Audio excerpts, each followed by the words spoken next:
नमस्कार, मैं हूं आपके साथ आस्था कौशिक और आप देख रहे हैं महाबहस। महाकुंभ 2025 का समापन हो चुका है और 45 दिनों के अंदर 66 करोड़ 30 लाख श्रद्धालुओं ने कुंभ का स्नान का पुण्य लाभ लिया है। कुंभ पर लगातार सियासत भी होती रही, तो अब कुंभ समापन के मौके पर मुख्यमंत्री योगी ने कुंभ के श्रमवीरों का सम्मान किया, तो विरोधियों पर भी निशाना साधा। सीएम योगी ने कहा कि दुष्प्रचार की भरपूर कोशिश की गई, लेकिन सनातन का झंडा कभी नहीं झुकेगा। उधर पीएम मोदी ने कुंभ पर अपने लेख में इस आयोजन की खुलकर तारीफ की। विपक्ष लगातार कुंभ से दूरी बनाए रहा या फिर कुंभ विरोधी सियासत में फंसा दिखा। अब सवाल ये कि 63.3 करोड़ लोगों का स्नान, विपक्ष अब भी परेशान। कुंभ से राहुल प्रियंका की दूरी, आखिर क्या है मजबूरी? और महाकुंभ सुपरहिट 2027 में किसको बेनिफिट? इसी पर करेंगे आज की महाबहस। पहले रिपोर्ट देखिए।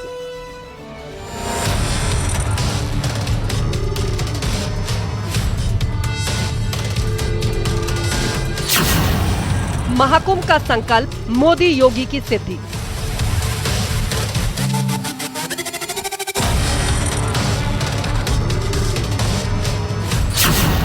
महाकुंभ में सनातन जीता, दुष्प्रचार हारा। प्रशासनिक अधिकारियों, पुलिस अधिकारियों ने साबित कर दिया कि थोड़ा भी राजनीतिक इच्छा शक्ति हो और उनको सही सपोर्ट हो तो परिणाम कुछ भी लाया जा सकता है। और वो परिणाम आज इस रूप में हम सबके सामने आया है। इसके लिए मैं प्रयागराज मेला प्राधिकरण के अपने अधिकारियों को, प्रशासनिक अधिकारियों को, पुलिस के अधिकारियों को और विभिन्न विभागों के सभी अधिकारियों को भी हृदय से मैं उनका धन्यवाद करता हूं, अभिनंदन करता हूं। 66.3 करोड़ स्नान, विपक्ष अब भी परेशान। टीम भावना से जब कोई कार्य होता है तो उसके परिणाम ऐसे ही होते हैं जैसे प्रयागराज महाकुंभ कि आज हम सबके सामने है। नए भारत का नया उत्तर प्रदेश आस्था और आर्थिकी का एक नया आधार देकर के। कुंभ से राहुल प्रियंका की दूरी, क्या है मजबूरी? मैं कांग्रेस प्रतिनिधि के तौर पे पूरे देश के अपने नेताओं की तरफ से अजय राय वहां गए, जाके स्नान किया, पूजा गंगा मैया की पूजन किया और हर हर महादेव उद्बोध के साथ मैं वहां पूरे प्रदेश देश की मंगल कामना, सबके लिए मंगल कामना करके वहां से निकला। महाकुंभ सुपरहिट 2027 में किसको बेनिफिट?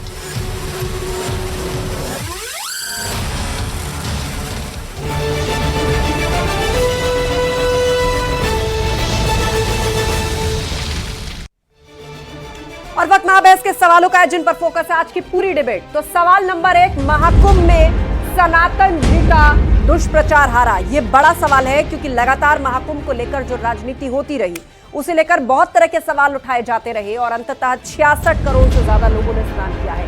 66.3 करोड़ स्नान, विपक्ष अब भी परेशान। लगातार इन आंकड़ों पर भी सवाल उठाया जा रहा है कि ये आंकड़े कहां से आए, और इसके साथ ही कुंभ में जो भगदड़ की घटना हुई थी उसे लेकर भी सवाल खड़े किए जा रहे हैं। कुंभ से राहुल प्रियंका की दूरी, क्या मजबूरी? कई बार खबरें आई कि राहुल प्रियंका जा सकते हैं या राहुल प्रियंका जाने वाले हैं, लेकिन राहुल गांधी और प्रियंका गांधी कुंभ स्नान के लिए नहीं आए। तो आखिर इसके पीछे भी क्या सियासी मजबूरी है? चर्चा के लिए हमारे साथ गेस्ट पैनल जुड़ा है। हमारे साथ शरद त्रिवेदी जी हैं, बीजेपी प्रवक्ता। हमारे साथ अशोक यादव जी हैं, सपा प्रवक्ता। सचिन रावत जी, कांग्रेस के प्रवक्ता, हमें ज्वाइन कर चुके हैं। और साथ ही महामंडलेश्वर धर्मेंद्र गिरी जी हैं, पीठाधीश्वर। बहुत स्वागत है आप सभी लोगों का इस शो पर। चर्चा की हम शुरुआत करेंगे, लेकिन सबसे पहले इस वक्त एक बड़ा बयान हमें मिल रहा है। इस वक्त एक बड़ी खबर हमें मिल रही है, आपको बताते हैं। कुंभ पर समाजवादी पार्टी के प्रवक्ता का विवादित बयान सामने आया है और कुंभ को लेकर बोले अमीर जमई, भगवा पहनकर सियासत हो रही है, ये कह रहे हैं अमीर जमई। कुंभ में अव्यवस्था के लिए बीजेपी जिम्मेदार है। इतने लोग औरंगजेब के शासन में नहीं मरे, भागदड़ को कोट करके वो यहां पर कह रहे थे। अमीर जमई ने यह विवादास्पद बयान दिया है। क्या कहा है, सबसे पहले आप ये सुनिए। इसको हिंदुत्व के नाम से भगवा पहन के 24 घंटे जो इसी में इन्वॉल्व भारत की राजनीति को कर रखा है, तो जो इसके लिए मिस मैनेजमेंट के लिए जिम्मेदार हैं, हमने इसीलिए कहा कि भाई कुंभ कोई आज की विषय तो है नहीं। कुंभ तो राजा हर्षवर्धन के ज़माने से होता है, वो भी कराते थे। मुगल शहंशाह कराते थे, औरंगज़ेब भी कराते थे, ब्रिटिश राज भी कराती थी, आज़ादी के बाद सभी सरकारें करती थीं। लेकिन जो अव्यवस्था भारतीय जनता पार्टी की सरकार में हुई है, इस महाकुंभ में जो लोग मारे गए हैं, इतना तो लोग औरंगज़ेब के बतौर देश में शासन करने में महाकुंभ में नहीं मारे गए होंगे। अकबर की तो एक विरासत है महाकुंभ में उनके कंट्रीब्यूशन की। और चर्चा की शुरुआत करते हैं। सबसे पहले अशोक यादव जी, क्या कह रहे हैं अमीक जमई? सबसे पहले तो कह रहे हैं कि भगवा पहनकर जो है सनातन का प्रचार हो रहा है, और दूसरी बात वो कह रहे हैं कि औरंगजेब के शासनकाल में पूरे देश में इतने लोग नहीं मरे जितने भगदड़ में मर गए। अब तो खत्म हो गया। आस्था जी, कुंभ की शुरुआत कब से है ये न तो आपको पता न हमको पता है, जो कि इतिहास में है कि राजा हर्षवर्धन के जमाने से जो डॉक्यूमेंट मिलते हैं, लेकिन उसके बहुत पहले से कुंभ की शुरुआत है। और न जाने कितने राजा महाराजा, अंग्रेज, मुगल, तमाम लोग आए, और तमाम लोगों के दौर में भी कुंभ उसी तरह आस्था का केंद्र रहा, उसी तरह अपने गति से चलता रहा जिस तरह से आज चल रहा है। लेकिन किसी शासक ने, किसी राजा ने, किसी ऐसा मतलब उस समय के तत्कालीन शासक ने इतना राजनीति का प्रचार कुंभ के माध्यम से करने की कोशिश नहीं की। और जो दुर्व्यवस्था थी आस्था जी, ये किसी से छुपी नहीं है। इस कुंभ में 2013 का जो हमारा कुंभ था समाजवादी सरकार का, वो कुंभ सुव्यवस्था के लिए जाना जाता है। उसका रिकॉर्ड, उसका रिसर्च हार्वर्ड यूनिवर्सिटी में हुआ। और आज का जो कुंभ 2025 का कुंभ अपनी दुर्व्यवस्थाओं के लिए रिकॉर्ड बना रहा है, श्रद्धालुओं की मौतों के लिए रिकॉर्ड बना रहा है, श्रद्धालुओं की मिसिंग के लिए रिकॉर्ड बना रहा है, और माँ बहनों की मर्यादा को तार तार करने के लिए भी रिकॉर्ड बना रहा है कुंभ। आपको मैं विशेष बता रहा हूं, और भ्रष्टाचार के लिए भी रिकॉर्ड बना रहा है। माँ गंगा बिलखती रह गई, साफ नहीं हो पाई आखिरी तक। केंद्रीय प्रदूषण कंट्रोल नियंत्रण बोर्ड ने बता दिया, सीपीसीबी ने, कि क्या स्थिति मां गंगा की सफाई का। मां बहनों की नहाती हुई तस्वीरें। तो जब से कुंभ शुरू हुआ है आप लोग लगातार उठा रहे हैं अशोक जी, और रोजाना हम इसको लेकर बहस करते हैं, बीजेपी प्रवक्ता इस पर आपको जवाब देते हैं। अमीक जमई कह रहे हैं कि औरंगजेब के शासनकाल में इतने लोग नहीं मरे जितनी कुंभ की भगदड़ में मर गए।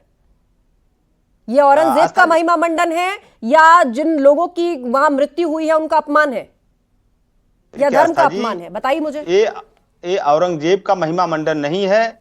और सबसे बड़ा सवाल है कि अगर सरकार, जिस तरह से हमारी सरकार में जो भगदड़ मची थी, हमने ईमानदारी से, ट्रांसपेरेंसी से एक एक श्रद्धालु का आंकड़ा जारी किया था, जिन श्रद्धालुओं की मतलब हताहत जो हुए थे। लेकिन इस सरकार में क्या हुआ, किसी से छुपा है क्या? हमारे तमाम शंकराचार्य लोगों ने आवाज उठाई, महामंडलेश्वर लोगों ने आवाज उठाई, श्रद्धालुओं ने आवाज उठाई, और सरकार बड़े ही निर्ममता से कहती रही है 30 लोग ही मरे हैं, बड़े बेशर्मी से कहती रही, बड़े मुश्किल से मुख्यमंत्री जी स्वीकार किए 36 लोग मरे हैं। लेकिन ये बात किसी गले नहीं उतरी। सरकार अगर आंकड़ा जारी कर देती ईमानदारी से, ये सवाल उठने बंद हो जाते। लेकिन सरकार लाशों को छुपा रही है, सरकार उनके शवों के साथ गैर सनातनी व्यवहार कर रही है। सरकार जो है सारी दुर्व्यवस्था की जिम्मेदार सरकार है। मैंने पूरा समय देकर के आपकी बात सुनी, लेकिन सबसे बड़ा सवाल तो यह है कि इस देश में चर्चा आप जिस भी विषय पर शुरू कर लीजिए, उसमें औरंगजेब और उसके बाद जिन्ना और उसके बाद मुगल शासक कहां से आ जाते हैं? इनको कौन लेकर आता है? मुझे बताइए। कुंभ में किसी ने नाम भी लिया किसी मुगल शासक का?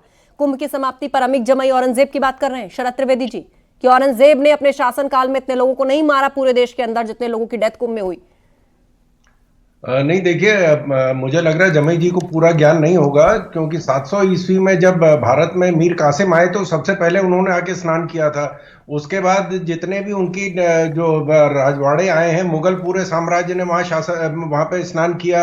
औरंगजेब जो है वो शाही स्नान से पहले वहां स्नान करते थे और आचमन करते थे, वहां वो भगवान की पूजा करते थे, वहां उनकी मूर्ति स्थापित हुई थी। ये सिर्फ बता रहा है कि औरंगजेब के जो वंशज हैं या औरंगजेब के जो वकील हैं, वो अभी तक अपना काम बड़ी खूबी और बेहतरीन तरीके से कर रहे हैं। यहाँ पे जो हमारे 66 करोड़ लोगों ने आके स्नान किया, उन्होंने एक एक चीज का जवाब दे दिया है। किस तरह की सुविधा, किस तरह के वहां लोगों का इंतजाम किया गया था, किस तरह भोजन का इंतजाम किया था। 1.5 करोड़ लोगों का वहां लंगर चल रहा था, वहां भोजन सबको फ्री मिल रहा था। जो बता रहे थे कि साहब इससे क्या गरीबी दूर हो जाएगी, जो वहां बल्ली भी लगा रहे थे, जो वहां रस्सा भी बांध रहे थे, उनकी भी कई पुश्तों की गरीबी दूर हो गई है। भारतीय नहीं, विदेश में जो एयरलाइन विदेश से लोगों को लेके आ रही थी, उनकी एयरलाइनों की भी गरीबी दूर हो गई है। तो जो पीडीए का नारा लगाया था, पीडीए को जनता वहां पे बहा के आ गई है स्नान में। उन्होंने डुबकी के साथ पीडीए को वहीं छोड़ के चले आए हैं। ये बेहतरीन हुआ था। और इससे पहले जो हुआ था उसमें 54 में 800 लोग मारे गए थे, 84 में 500 लोग मारे गए थे और इनके कार्यकाल में 47 लोग मारे गए थे और करीब 70 घायल हुए थे। लेकिन समस्या ये है कि ये सनातन धर्म का कार्यक्रम है, वो एक समस्या है। और जो कह रहे हैं कि सेंट्रल पोल्यूशन कंट्रोल बोर्ड ने आंकड़े जारी किए, central pollution board control board जो है वो ट्राइब्यूनल है, वो आंकड़े जारी नहीं करता है। ये ट्राइब्यूनल है वो खाली ऑर्डर देता है, वो आंकड़े जारी नहीं करता है। जिस तरह security service, police service, ambulance service ने बेहतरीन काम किया है। एक हादसा हुआ है जिसका हम सबको दुख है, उसका तुरंत एसओपी चेंज किया गया, उसके बाद से कोई इस तरह की घटना नहीं घटी है और सनातन धर्म ने इसका जवाब दे दिया है। आस्था जी 10 सेकंड के लिए अगर। हाँ अशोक जी 10 सेकंड, उसके बाद सचिन रावत हाँ, जी। देखिए अभी शरद जी ने कहा कि जो वहां पे बांस बल्ली भी गाड़ रहे थे उनकी कई पीढ़ियों गरीबी दूर हो गई। माननीय मोदी जी ने 25 फरवरी 2019 को 5 सफाई कर्मियों के पैर धुले थे, आपको याद होगा। उन 5 सफाई कर्मियों में प्यारेलाल, नरेश, चौबी, होरीलाल, ज्योति मेहतर जैसे 5 लोग थे। आज तक 5 को पीएम आवास नहीं मिला आस्था जी। उसमें प्यारेलाल जैसे लोग हैं, सब सफाई कर्मी बनके अपनी दीनहीन अवस्था में झोपड़ी में रह रहे हैं। तो जिनके पैर मोदी जी ने धुले वो आज दीनहीन अवस्था में झोपड़ी में है, अब बल्ली बांधने वाले को 5 पीढ़ियों की गरीबी दूर कर रहे हैं। गरीबी दूर हुई है, मैं मान रहा हूं। किसकी गरीबी दूर हुई है? मेला में लगे हुए अधिकारियों की 5 पीढ़ियों की गरीबी दूर हो गई। मेला में लगे हुए भाजपाइयों की 5 पीढ़ियों की गरीबी दूर हो गई। मां गंगा के सफाई अभियान से लूटे हुए पैसों से क्यों ये लोग नाव पर बैठाकर लोगों को संगम नहला रहे थे क्या, या बाइकों पर बिठाकर लोगों को संगम तक पहुंचा रहे थे, या वहां पर भंडारे कर रहे थे, या वहां पर माला बेच रहे थे? नहीं आस्था जी, देखिए वहां पे जो लोग काम कर रहे थे वो अपना अर्निंग किए हैं, लेकिन इस तरह जो कह रहे हैं शरद जी कि 5 पीढ़ियों की गरीबी दूर हो गई, तो मैं उनको आईना दिखा रहा हूं कि 5 पीढ़ियों की गरीबी तो उन 5 सफाई कर्मियों की नहीं दूर हो गई जिनके पैर माननीय मोदी जी ने धुले थे। और आज योगी जी भी खाना खाए उन लोगों के साथ। तो कम से कम मेरा निवेदन है इनके माध्यम से कि जिनकी दुर्दशा माननीय मोदी जी के पैर धुलने के बाद हुई, इनकी दुर्दशा, कम से कम खाना खाएं योगी जी, तो उसका मान सम्मान रखेंगे और कम से कम इनको पीएम आवास और तमाम सुविधाएं कम से कम दे देंगे। यही मेरा निवेदन था जी। ठीक है, सचिन रावत जी हमारे बीच में। सचिन जी, महाकुंभ से राहुल गांधी और प्रियंका गांधी ने खुद को दूर रखा। हालांकि बीच बीच में खबरें आई कि अगले हफ्ते जा सकते हैं या जाने वाले हैं, लेकिन वो नहीं गए। अब लोग कह रहे हैं कि इसके पीछे भी कोई सियासी सोच है क्या, गुणा भाग है? देखिए आस्था जी, मुझे लगता है कि महाकुंभ जो है सनातन धर्म का सबसे बड़ा पर्व है। ये पौराणिक काल से ये चला रहा है। और है। जी और रही हमारे नेता आदरणीय श्री राहुल गांधी जी के बाद, श्रीमती प्रियंका गांधी जी के बाद, सबका अपना धर्म के मामले में खुद की आस्था का एक प्रश्न होता है। देखिए सबकी अपनी अपनी आस्थाएं हैं। वो लोग जो कुंभ जा रहे हैं, मैं उनको साधुवाद धन्यवाद दे रहा हूं कि वो जा रहे हैं। मां गंगा का आचमन उन्होंने किया, पूजन किया। हमारे प्रदेश अध्यक्ष आदरणीय अजय राय जी अपनी पूरी कांग्रेस के तमाम साथियों के साथ गए, मुख्यमंत्री गए। नहीं, एक पूरी बात आ जाएगी आस्था जी, हर जगह अजय राय जी ही पहुंचते हैं प्रतिनिधि बनकर। पूरी बात आ जाएगी आस्था जी। मैंने तो भाजपा से और आपसे सवाल तो ये पूछा नहीं कि मोदी का आधा मंत्रिमंडल क्यों नहीं गया महाकुंभ में स्नान करने। क्या वो भी लोग पाप के भागी हैं क्या? अगर मैं यही सवाल पूछूं कि मोदी का आधा मंत्रिमंडल नहीं गया, तो उस पे आप ना भारतीय जनता पार्टी का जवाब कोई भी प्रवक्ता नहीं दे पाएगा। देखिए सबकी अपनी आस्था होती है, सबके अपने विवेक होता है, सबकी अपनी सोच होती है। इसको कोई पॉलिटिकल एंगल से नहीं देखना चाहिए। तो ये यहाँ पर करना जाना ये उनकी आस्था का प्रश्न था या फिर उनके विवेक का प्रश्न? सुनिए आस्था जी, मीडिया जगत पहले दिन से ये नैरेटिव बनाने की कोशिश कर रहा था कि कुंभ में कौन जाएगा, कौन नहीं जाएगा, कैसे जाएगा, क्या होगा। 75,000 करोड़ से ज्यादा रुपए लगाए गए टैक्स पेयर का पैसा, लेकिन उसमें गुजरात के जो पूंजीपति थे, धन पशु थे, उनको कॉन्ट्रैक्ट दिया गया। उसके बाद वहां से और लोगों को पेटी कॉन्ट्रैक्ट दिया गया।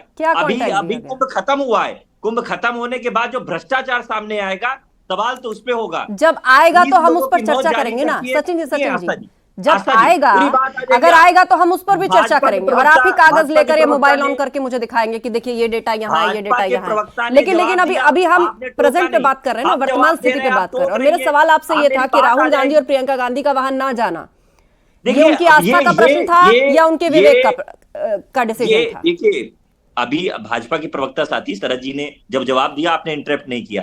मैं जवाब दे रहा हूं तो आप बार बार इंटरप्ट कर रही हैं।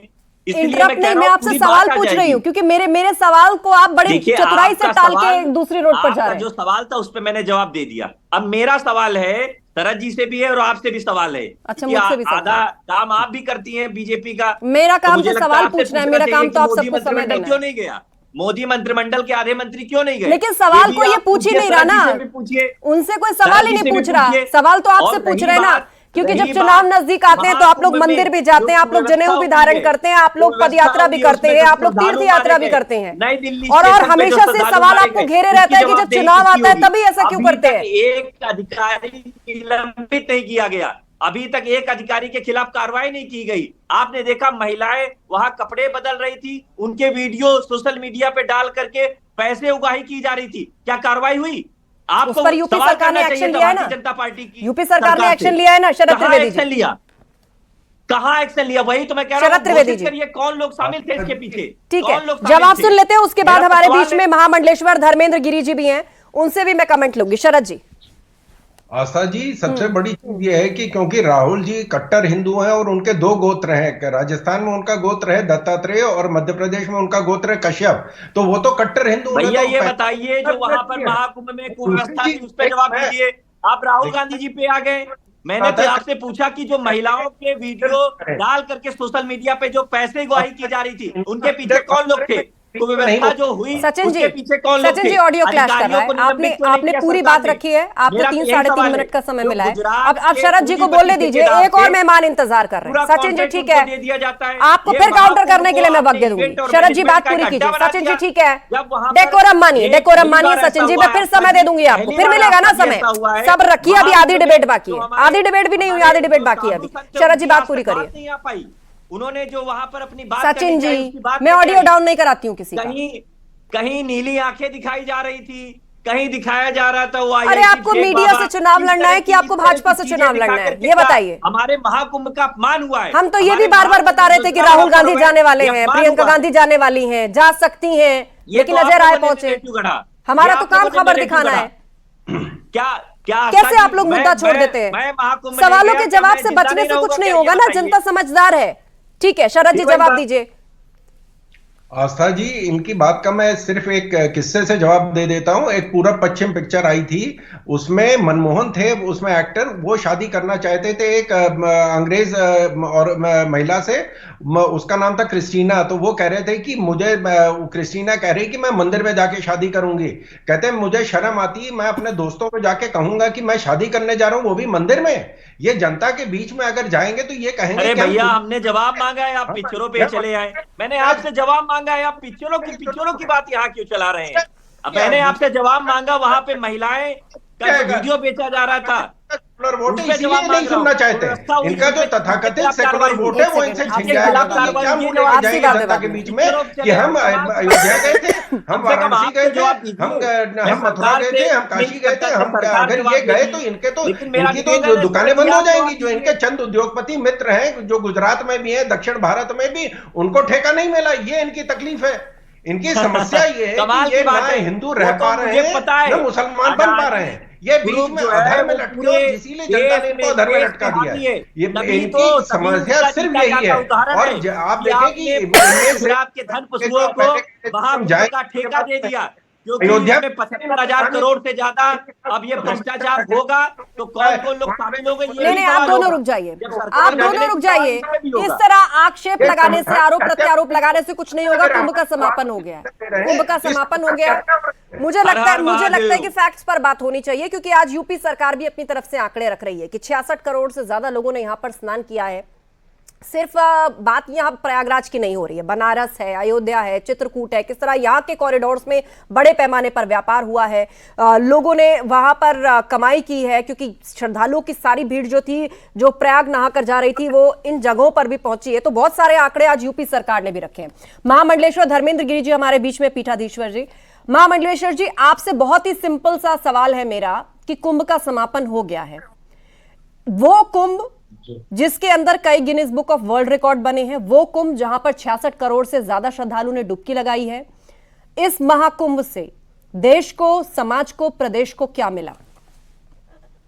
देखिए, सबसे बड़ी बात तो यह है कि जहां तक 66 करोड़ की जो संख्या का आकलन सरकार दे रही है, उस 66 करोड़ में कम से कम 2.5 से 3 करोड़ तो मुसलमान है, और 1-2 हजार का तो मैं भी प्रमाण दे सकता ये माफ कीजिए, आपको बीच में टोक रही हूँ, लेकिन इस दावे को आप कैसे कह सकते हैं कि इसमें 2.5 मैं करोड़ लोग 2,000 की लिस्ट तो मैं दे सकता हूँ। आप मैं अपने उनको जहां भी चाहिए मैं प्रमाण दे सकता हूँ। 2,000 लोगों की लिस्ट मेरे पास है, और वहां पर काम करने वाले गिना और दीजिए। अन्य एक सेकंड बहुत सचिन लोग जी, ऐसे पहुंचे उनको हैं, बात पूरी क्योंकि करने 140 करोड़ की जनसंख्या में अगर हम बात करें तो 66 करोड़ ऐसे ही नहीं हो जाता है, क्योंकि बच्चे भी हैं, बूढ़े भी हैं, अन्य हैं। तो इसलिए इस संख्या को बढ़ाने में मुसलमानों का भी योगदान है, और ईसाइयों का भी योगदान है, और अन्य धर्मों का भी योगदान है। दूसरा, जिस प्रकार से अभी सपा प्रवक्ता कह रहे थे कि शंकराचार्य ने ऐसा बोला, वो तथाकथित शंकराचार्य को हम शंकराचार्य मानते ही नहीं है, तो बोलने वाली बात ही नहीं है। वो सिर्फ कांग्रेस माइंडेड और सपा माइंडेड शंकराचार्य हो सकते हैं। अखिलेश यादव एक दिन पहले पहुंचते हैं और उन शंकराचार्य से, तथाकथित शंकराचार्य से मिलते हैं, उसके बाद अगले दिन भगदड़ होती है। तो इस पर भी काम चल रहा है, इंटेलिजेंस अपना पूरा काम कर रही है, और बहुत जल्द बुलडोजर चलने वाला है। तो दूध का दूध पानी का पानी इसका भी विषय का हो जाएगा कि महाकुंभ की मर्यादा को खराब करने के, तार तार करने के लिए जिन लोगों ने वहां पर इस कृत्य को किया है, उनके सामने भी बहुत जल्दी समय आने वाला है कि उनको दंड मिलेगा। लेकिन धर्मेंद्र गिरी जी, विपक्ष आप कह रहे हैं कि उसका दुष्प्रचार हुआ और लगातार जो है इसको खराब करने का, इसके महिमा मंडन को खराब करने की कोशिशें हुई। विपक्ष अगर सवाल पूछ रहा है कि किसी व्यवस्था में अगर कोई कमी है, कहीं कोई अव्यवस्था है, तो इसको आप क्राइम कैसे कह सकते हैं, इसको आप गुनाह कैसे कह सकते हैं, इसको आप बुलडोजर से कैसे जोड़ सकते हैं? ये अव्यवस्था तो किसी भी एंगल से है ही नहीं। जिस प्रकार वहां देखा गया, इतनी बड़ी संख्या में लोग वहां पहुंचे हैं, लेकिन वहां उन व्यवस्थाओं के लिए तो लोग पहुंचे ही हैं। वहां हमने वहां पूरा 45 दिन बिताया है, वहां व्यवस्थाओं के लिए तो लोग पहुंचे ही हैं। तारीफ की है, जिस तरीके से रोड है, सफाई है, जल की आपूर्ति है, आना जाना है, इतनी बड़ी तादाद में अचानक से लोग पहुंच रहे हैं, जिसका भी सरकार को भी अंदाजा नहीं था। उसके बावजूद पूर्ण करके इतने बड़े आयोजन को पूर्ण किया गया, और किसी प्रकार की कोई अव्यवस्था कहीं दिखाई नहीं दी है। उस भगदड़ को हटा दिया जाए, क्योंकि वो तो जालसाजी के तहत भगदड़ कराई गई थी, उसका परिणाम जल्दी आएगा और आपके चैनल के माध्यम से दिखाया जाएगा। लेकिन अगर व्यवस्थाओं की बात करें तो मैं समझता हूं कि भक्ति का दूसरा नाम व्यवस्था है। अगर व्यवस्था नहीं होती तो लोगों की आस्था और भक्ति पूर्ण नहीं हो पाती। लेकिन सरकार ने जिस प्रकार व्यवस्थाओं का, मतलब शब्दों से हम बयान नहीं कर सकते हैं, व्यवस्थाएं इतनी जबरदस्त रही, और आपने चीजों को आसपास देखा है, तो आप जब हम वहां तक पहुंच पाए। ठीक है, अगर धर्मेंद्र जी, मैं एक सेकंड आपको रोकना चाहूंगी। 66 करोड़ हमारे साथ दो विपक्षी दलों के प्रवक्ता हैं, वो अपनी बात रखना चाहते हैं। पहले अशोक जी, उसके बाद सचिन जी। अशोक जी 10 सेकंड। देखिए आस्था जी, अभी धर्मेंद्र गिरी जी ने तमाम बातें बताई कि दंड मिलेगा, लेकिन मैं इनसे पूछना चाहता हूं कि नमामि गंगे परियोजना का जो धन लूटा, जिसकी वजह से मां गंगा की निर्मलता प्रभावित हुई, उनको दंड मिलने का कब तक इंतजार रहेगा? हमारे जो रेलवे स्टेशन पे श्रद्धालु मारे गए, उस दुर्व्यवस्था के लिए जिम्मेदार लोगों को दंड कब मिलेगा? हमारी राजनीतिक विषय है, आपके राजनीतिक विषय है, धर्म से मत जोड़िए। राजनीतिक विषय को कभी भी धर्म से नहीं जोड़ा जा सकता है। आपने 2 सवाल पूछे सचिन जी, उसके बाद शरद त्रिवेदी जी इसका जवाब देंगे। बोलिए सचिन जी। और लोगों ने उसका आनंद लिया, उस भक्ति को, ठीक है धर्मेंद्र जी देखा। बोलिए सचिन जी 10 सेकंड। मुझे लगता है जो हिंदू धर्मगुरु हैं धर्मेंद्र गिरी जी, ये भारतीय जनता पार्टी के ही प्रवक्ता हैं, जिन्होंने सीधे डिनाई कर दिया कि श्रद्धालुओं की जो मौत हुई, और उस मौत में जो एक तथाकथित संत है वो कह रहे थे मौत मिल जाएगा, तो जिम्मेदारी इन लोगों की होती है, सरकार की होती है कि सरकार का फेल्यूर कैसे रहा। नई दिल्ली स्टेशन पे जो भगदड़ में जो वहां लोग मारे गए, ये किसके फेल्यूर के कारण हुआ? सीसीटीवी के वीडियोस निकाल दिए गए वहां से, क्योंकि भगदड़ में इन्वॉल्व। ठीक है शरद त्रिवेदी जी, आपका जवाब। शरद त्रिवेदी जी, जवाब तो इस पे देना चाहिए। ठीक है सचिन जी, कमाल की बात है भारतीय जनता पार्टी की। दो सवाल अशोक जी ने पूछे हैं, और आप भी सवाल उठा रहे हैं नई दिल्ली रेलवे स्टेशन के स्टैम्पेड को लेकर। 1 मिनट मेरे पास बचा है। शरद त्रिवेदी जी। आस्था जी, हम बात कर रहे हैं आधी भारत की जनता वहां पे गई थी, उसके बारे में जो अकल्पनीय है। विश्व के इतिहास में कभी ऐसी कोई भी मेला या नहीं देंगे, नहीं हुआ। आस्था जी इनसे सवाल के जवाब मांगे। को 45 दिन में वहां पे स्नान करने का जो इंतजाम किया है, उस तरह का इंतजाम विश्व के इतिहास में कभी नहीं हुआ है, और मुझे नहीं लग रहा है कि भारत के अलावा कहीं इस तरह का इंतजाम हो सकता है। तो और जहां पे भूटान नरेश आके उन्होंने स्नान किया है, जहां पे मोहम्मद शमी जी ने, लाखों श्रद्धालु विदेशों से भी आए हैं, विदेशों से भी आए। मैं भी जब प्रयागराज जा रही थी तो मेरे साथ भी बगल वाली सीट पर एक ऐसी बुजुर्ग महिला थी जो विदेश से आ रही थी। जिम्मेदार अधिकारियों को दंड का नहीं कुछ पता चला। जो जिम्मेदार अधिकारी थे अभी शरद जी, उनके बारे में कुछ बताए नहीं, तमाम बातें बताए। जिम्मेदार अधिकारियों को दंड कार्रवाई नहीं करेगी सरकार, अशोक जी, क्योंकि उन्हीं के लोग लगाए गए थे। ठीक है दोनों घटनाओं को लेकर क्या चल रहा है, एक बार उस पर बता दीजिए शरद त्रिवेदी जी कि जो नई दिल्ली रेलवे स्टेशन को लेकर पूछा जा रहा है और प्रयागराज के अंदर जो स्टैम्पेड हुआ उस पर जो इंक्वायरी चल रही है उसको लेकर विपक्ष जानना चाह रहा है। आस्था जी, वो इंक्वायरी चल रही है, जैसे ही वो चलती रहेगी। सचिन जी जवाब सुनिए ना, जवाब इंक्वायरी पहले हाथरस के बगल में जब खुद ही सवाल पूछ करके फंस जा रहे हैं, शोर मचा देते हैं। देरी गई थी उसकी इंक्वायरी चल रही है, इंक्वायरी चलती रहती है सरकार में, लेकिन इंक्वायरी पर कोई जो है कभी पुष्ट कार्रवाई करने की बात सरकार आज तक नहीं करती। संविधान की हत्या कर इंक्वायरी चल रही है ना, उस पर जानकारी दे रहे हैं। इंक्वायरी तो लास्ट रिमार्क शरद जी, लास्ट रिमार्क, मुझे शो वाइंड अप करना है। देखिए 66 करोड़ लोगों ने मोहर लगा दी है वहां पे कि किस तरह का इंतजाम हुआ था, और जहां पे बड़े लोगों से लेके छोटे लोगों से लेके जहां आम नागरिक वहां जाके उसने सकुशल स्नान करके आया है, ये इन लोगों ने खुद ही मोहर लगा दी, सारे विपक्ष के ऊपर उन्होंने मोहर लगा दी। ना सिर्फ सकुशल बल्कि समान स्नान करके आई। जो भीड़ तस्वीरों में दिख रही है, कोई बता सकता है इनका जाति धर्म पंथ क्या है? यही है कुंभ जो सबको जोड़ता है, और 66 करोड़ लोगों ने वहां पहुंचकर जता दिया कि बात जब श्रद्धा की आएगी तो सब एक है। राजनीति अपनी जगह चलती रहेगी, नेताओं के बयान अपनी जगह चलते रहेंगे, लेकिन जनता वहीं जाएगी जहां उसको सही लगेगा या जिसे सही समझेगी। आप सभी मेहमानों का बहुत शुक्रिया इस चर्चा में शामिल होने। कुंभ पर लगातार सियासत होती है, तो अब कुंभ समापन के मौके पर सीएम योगी ने कुंभ के श्रमवीरों का सम्मान किया, तो विरोधियों पर निशाना भी साधा और कहा कि दुष्प्रचार की कोशिश भरपूर हुई, लेकिन सनातन का झंडा कभी नहीं झुका। वहीं पीएम मोदी ने भी कुंभ पर लेख लिखा है और इस आयोजन की खुलकर तारीफ की है। विपक्ष लगातार कुंभ से दूरी बनाए रहा या फिर कुंभ विरोधी सियासत में फंसा दिखा। अब सवाल यह है कि 66 करोड़ से ज्यादा लोगों का स्नान, क्या विपक्ष अब भी परेशान? महाकुंभ का तो समापन हो गया, लेकिन इसे लेकर राजनीति फिलहाल नहीं रुक रही है। महाबेस में इतना ही, खबरें जारी, आप बने रहिए हमारे साथ।